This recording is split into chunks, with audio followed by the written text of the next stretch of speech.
गांव की उस हवेली में आज सारा गांव इकट्ठा था।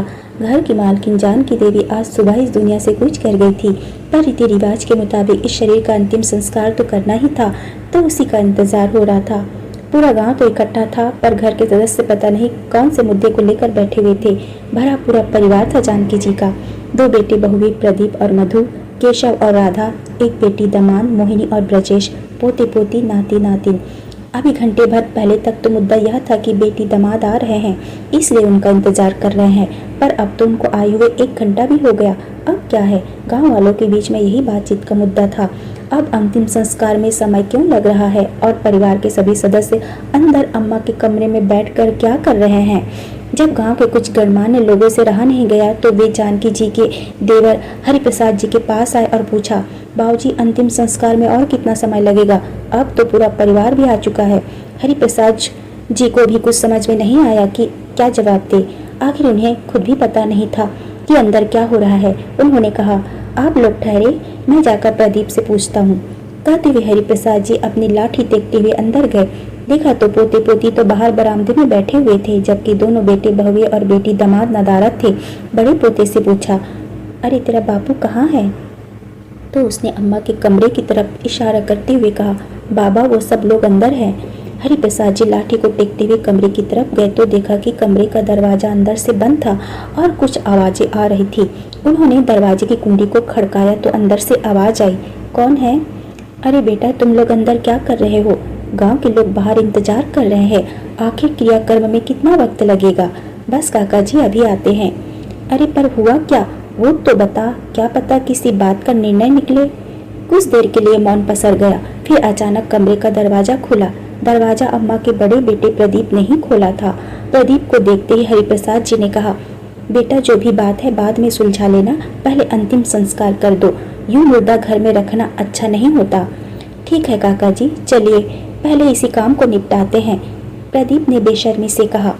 हरिप्रसाद जी प्रदीप का इतना कहते ही अपनी लाठी टेकते हुए घर के बाहर आ गए, पर हरिप्रसाद जी बुजुर्ग थे इसलिए समझ चुके थे कि आखिर मुद्दा क्या है, पर चुप रहे। आखिरकार 1 घंटे बाद जाकर जानकी जी का क्रियाकर्म किया गया। क्रियाकर्म के दौरान लोगों ने इस बात को नोटिस किया कि बेटे बहू और बेटी दामाद की आंखों में आंसू तक नहीं थे, बल्कि एक दूसरे को देखकर गुस्सा कर रहे थे। कुछ तो हुआ था उस कमरे में, पर क्या? सब कयासी लगाए जा रहे थे। खैर दाह संस्कार के बाद सब लोग अपने अपने घर को रवाना हो गए। अभी क्रियाकर्म को किए हुए कुछ घंटे ही बीते थे कि हवेली में से जोर जोर से चिल्लाने की आवाजें आने लगी। फिर से गांव के लोग इकट्ठा होने लगे। घर में बेटे बहुए बेटी दामाद आपस में लड़ रहे थे। अंदर वो लोग लड़ने में मगन थे, बाहर गांव के लोग थू थू कर रहे थे। अरे माँ को गए अभी कुछ घंटे भी नहीं हुए कि देखो कैसे लड़ रहे हैं ये लोग। अरे पिंड छूटा इन लोगों का तो अम्मा से। जितने मुंह थे उतनी ही बातें हो रही थी। कुछ लोगों ने झगड़ा शांत कराने की कोशिश भी की, पर सब बेकार। आखिरकार हरिप्रसाद जी को ही आना पड़ा। क्यों लड़ रहे हो तुम लोग? शर्म नहीं आती? भाभी को गए अभी कुछ घंटे ही हुए हैं और तुम लोग इस तरह से लड़ रहे हो। काका जी इन लोगों ने धोखा दिया है हमें, मोहिनी फुफकारती हुई बोली। तू भी तो आती जाती रहती थी इस घर में, और अब की बार तो तू बार बार आ रही थी, क्या पता तूने ही चोरी की हो। अब की बार अम्मा का छोटा बेटा केशव बोला, अरे तुम्हारी औरतें ही रहती थी अम्मा के पास तो सेवा चाकरी के नाम पर, क्या पता इन्हीं लोगों ने हथियार लिया हो। भला कोई भाई अपनी बहन को देखकर खुश हुआ है? चुप कर, बहुत ज्यादा बोल रही है तू। बड़ों का मान सम्मान नहीं है क्या तुझे, जो हम पर चोरी का इल्जाम लगा रही है? अब की बार प्रदीप ने कहा। उन लोगों को इस तरह लड़ते हुए देखकर हरिप्रसाद जी बोले, क्या ढूंढ रहे हो तुम लोग? जो ढूंढ रहे थे वह तो इस घर में कभी था ही नहीं। तुम्हारे पिता के मरने से पहले ही वह घर से जा चुका था। काका जी के मुंह से यह बात सुनकर सब लोग हैरानी से उनकी तरफ देखने लगे। अरे सुबह से तुमने अम्मा का कमरा पूरा उथल पुथल कर दिया, नहीं मिले ना तुम्हारी अम्मा के सोने के जड़ाऊ कंगन? हरिप्रसाद जी के मुंह से अम्मा के सोने के जड़ाऊ कंगन का नाम सुनते ही सबका मुंह खुला रह गया। आखिर काका जी को कैसे पता कि अम्मा के जड़ाऊ कंगन घर में नहीं है? आज के समय में लाखों रुपए की कीमत है ना उन कंगनों की। अब जो है ही नहीं उसे क्यों ढूंढ रहे हो तुम लोग? कहते ही काका जी जोर जोर से हंसने लगे। उन्हें इतनी जोर से हंसते देखकर सब लोग हैरान रह गए। प्रदीप ने कहा, काका जी आपको कैसे पता कि हम वो कंगन? कोई ऐसी बात है जो आप जानते हैं, सच सच बताइए। अरे तुम जैसे निकम्मी औलाद हो तो माता पिता को थोड़ा झूठ तो बोलना ही पड़ता है। तुम लोग कमाते धमाते तो थे नहीं, बस हर बार लूटा है तुमने अपने माता पिता को। पहले तो निकम्मों की तरह घर पर बैठकर खाते रहते थे और बाद में अचानक व्यापार करने का चस्का चढ़ा तुम लोगों को।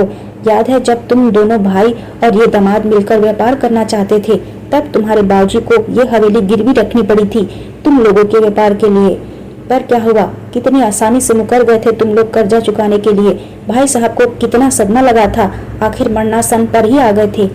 पर मरने से पहले जिसके पास ये हवेली गिरवी रखी थी, उसी के पास वो सोने के जड़ाव कंगन भी रखे, यह कर कर कि जब तक जानकी भाभी जिंदा रहेगी तब तक वो इसी हवेली में रहेगी।